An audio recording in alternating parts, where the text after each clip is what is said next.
Hello. Today we're going to continue our journey toward the empty tomb. And today Jesus is now in Jerusalem. He triumphantly entered on Sunday. He cleared the temple on Monday. And on Tuesday, it's often called Busy Tuesday.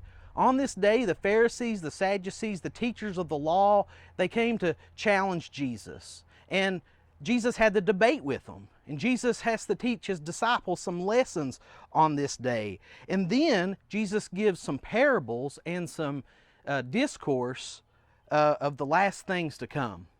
And amongst all that, Jesus taught the lesson about what the greatest commandment is.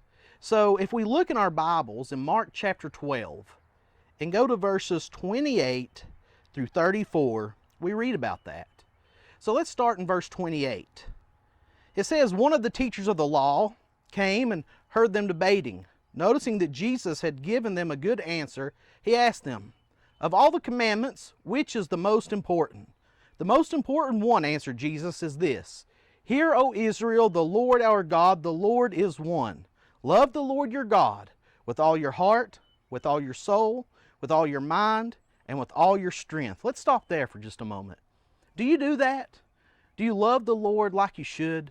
Do you express that love toward the Lord by living out the Great Commission, by loving people, by reaching out to them, by being an example of Jesus Christ to people?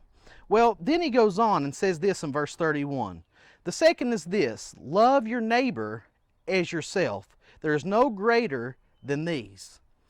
Now, we here at the Rice Station Christian Church, we like to consider ourselves as good neighbors. And during this time of social distancing, there are still ways that we can be good neighbors. We can call people and check on them. We can give a big wave to people just to see how they're doing and give them a shout.